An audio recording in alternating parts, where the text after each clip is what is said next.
Jika kita ke daerah Aceh, tepatnya di Bener Meriah, maka kita menemukan banyak kebun kopi. Berkebun kopi merupakan mata pencarian warga di sana. Warga di sana memang sudah mahir mengelola kebun kopi, mulai dari menanam, merawat, memetik hingga menjemur kopi-kopi mereka. Dari sanalah lahir biji-biji kopi yang enak, bahkan sampai bisa dijual ke luar negeri.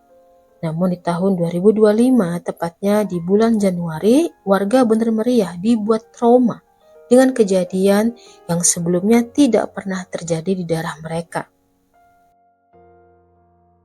Sebagai warga Bener Meriah, Edi Andani juga berpenghasilan dari berkebun kopi. Di tanggal 27 Januari 2025, sekitaran jam 3 sore, Edi tampak mendatangi kebun kopinya. Ia melihat-lihat sekeliling, tak lama pun ia berhenti. Edi lantas pergi berjalan ke gubuk yang ada di kebunnya. Setelahnya, Edi mengambil sepotong papan. Edi kemudian menimbang-nimbang papan itu dan tak lama ia letakkan kembali. Lantas pergi pulang. Malam hari, Edi gelisah, ada beban pikiran yang membuatnya tidak bisa tidur. Esok paginya, tanggal 28 Februari 2025, Edi pergi mendatangi temannya Iqbal. Kepada Iqbal, Edi meminta untuk dibantu membuat sumur di ladang kopinya. Nanti Iqbal bakal ia upah 100.000. Kepada Iqbal, Edi juga menjelaskan jika sumur itu bakal dijadikan lubang penampungan hujan.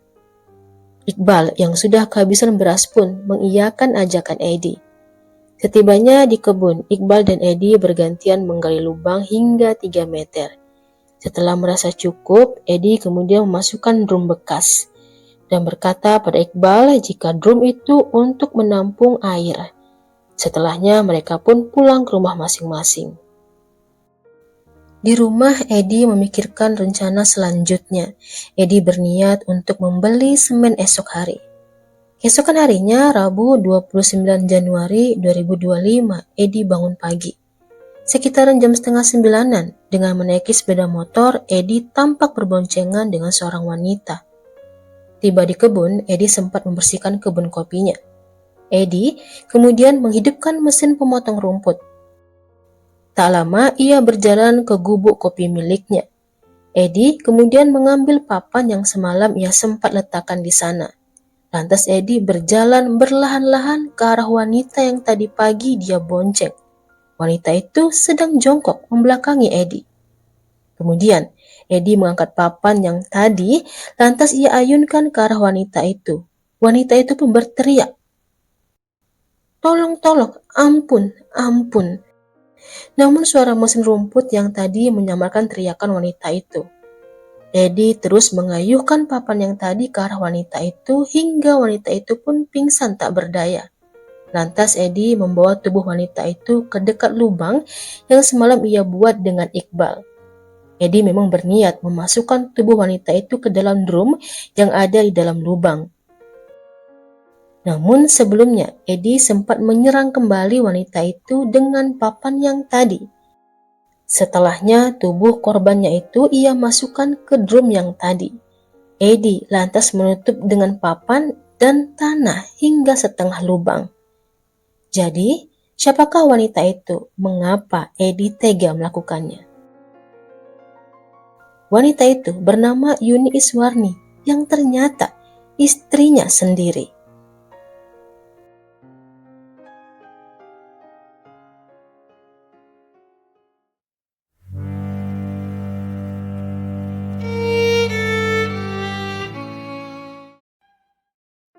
Edi kemudian mengambil motornya dan berniat pergi, namun di tengah jalan motornya mogok.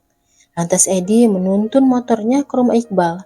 Kepada Iqbal, Edi minta tolong diantar pulang. Setibanya di rumah, Edi menyodorkan uang 100.000. Edi menyuruh Iqbal untuk membeli 1 sak semen yang nanti harus diantar ke kebun. Sementara itu, Edi menyiapkan 1 karung pasir. Pasir itu ia bawa ke kebun dengan sepeda motor milik adiknya Irwandi. Setibanya di kebun, Iqbal juga sudah di sana. Edi lantas menyuruh Iqbal untuk mengambil air guna membuat adonan semen. Iqbal pun pergi mencari air, sedangkan Edi kembali menutup lubang yang tadi. Setelah adonan semen selesai, Edi dan Iqbal menutup sumur yang tadi dengan adonan semen. Setelah semuanya kerjaan menutup lubang sudah selesai, Iqbal pun pergi. Sementara itu, Edi bukan pulang ke rumah, melainkan bertemu Irwandi. Di rumah, Hasbullah paman Edi gelisah. Pria parubaya itu ternyata mendengar teriakan wanita minta tolong dari kebun Edi. Kegelisahannya itu pun ia ceritakan kepada istrinya. Lantas istrinya menelepon Edi meminta agar datang ke rumah. Tak lama Edi pun datang bersama adiknya Irwandi. Hasbullah lantas menanyakan keberadaan istri Edi, Yuni. Saat itu Edi berbohong. Edi bilang jika Yuni sudah diantar ke kampung sebelah untuk acara rewang. Merasa tak puas, Hisbullah pun bercerita jika ia mendengar suara teriakan wanita minta tolong di kebun milik Edi. Edi kemudian berbohong lagi. Ia menjawab jika itu suara Yuni yang digigit pacet. Hasbullah tak percaya, ia juga merasa curiga. Esok paginya Hasbullah menelepon Irwandi.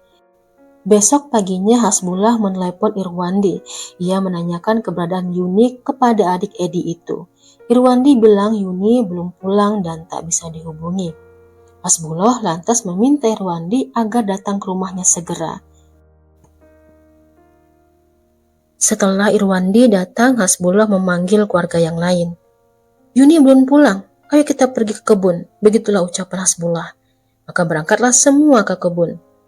Setibanya di sana mereka menemukan gundukan yang baru di semen. Hasbullah yakin jika itu bukan gundukan biasa. Hasbullah lantas menghubungi aparat desa dan menceritakan kecurigaannya. Setelah menunggu, tibalah Babinsa yang tak lama kemudian disusul kepolisian setempat. Gundukan yang sudah di semen itu pun dibongkar. Dan jasad Yuni pun ditemukan. Tidak ada orang yang patut dicurigai kecuali Edi. Petugas mencari Edi tapi tak ketemu. Adik Edi Irwandi ikut ditanyai alamat keluarga yang diduga tempat pelarian Edi. Jumat 31 Januari 2025, petugas mendatangi sepupu Edi, Amin. Saat di jalan, Amin terlihat sedang berboncengan dengan satu pria bermasker. Saat disetop dan diperiksa, bisa dipastikan yang dibonceng Amin adalah Edi. Edi pun diringkus. Saat ditanyai, apa yang sudah kamu lakukan? Edi menjawab, aku sudah menghilangkan nyawa istriku. Edi pun ditangkap.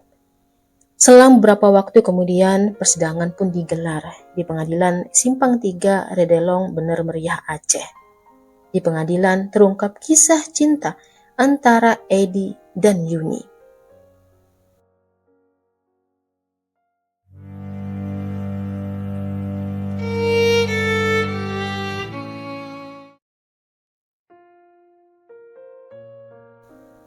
Mereka menikah pada September 2023 dengan mahar kalung emas 2 gram. Edi merupakan pria lajang, Yuni janda cerai 2 kali. Saat menikah, Yuni diwalikan hakim. Yuni sudah punya anak dari suami pertamanya. 2 bulan menikah, keduanya bertengkar. Pernah karena anak Yuni minjam motor milik orang tua Yuni dan terjatuh hingga rusak. Saat itu orang tua Yuni marah. Karenanya Yuni pun memarahi Edi lantaran tak sanggup membeli motor. Saat itu sempat Edi menjatuhkan talak 1. 2 bulan kemudian mereka rujuk setelah Yuni minta maaf. Edi dan Yuni keduanya masing-masing punya rumah. Terkadang mereka suka berpindah-pindah. Edi dan Yuni juga masing-masing punya kebun kopi. Yuni membeli kebun itu dengan uangnya sendiri. Suatu hari Yuni meminta Edi untuk menanamkan bibit kopi di kebunnya. Ada 2 bibit, namun yang ditanam Edi cuma 1 saja. Mengetahui hal itu, Yuni marah. Kau macam gak ikhlas mengerjakan kebunku, keluargamu juga gitu. Edi menjawab, siapa yang tak ikhlas? Yuni kemudian membalas, memang keluargamu itu gak jelas, mamamu perempuan gak beres, tidur saja kau sama mamamu. Edi lantas mengadu ke Heru, adik Yuni. Ia tak sanggup hidup dengan Yuni. Yuni dikenal kasar dan suka mencaci bahkan menghina keluarga Edi. Memang di pernikahan sebelumnya Yuni bercerai karena wataknya yang kasar dan keras. Sudah dinasihatin pun tak mau berubah. Saat itu Heru mendamaikan keduanya. Namun 2 Januari setelah berdamai, mereka bertengkar kembali. Masalahnya saat itu soal uang penjualan biji kopi. Keesokan harinya, Edi terlihat Yuni memberikan uang 10.000 ke adiknya. Yuni marah. Tanggung jawabmu tuh kepadaku, bukan ke adikmu. Bahkan Yuni kembali menghina keluarga Edi hingga almarhum ibunya pun dicaci sebagai perempuan tidak benar. Edi saat itu sempat menampar Yuni 2 kali. Saat itulah amarah Edi memuncak. Edi pun merencanakan untuk menghilangkan nyawa istrinya itu dan 2 hari kemudian Yuni pun dieksekusi.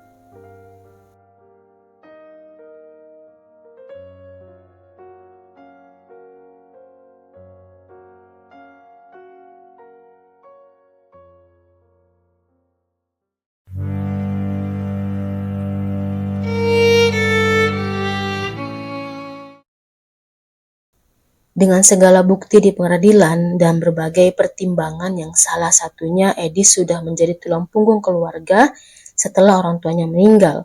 Apalagi ada adiknya yang juga berkebutuhan khusus. Edi juga belum pernah terlibat kejahatan dan juga riwayat sifat buruk istrinya itu. Adik Yuni, Heru juga sudah memaafkan Edi. Dengan segala pertimbangan itu tadi, Edi pun pada bulan Juli 2025 divonis 20 tahun penjara.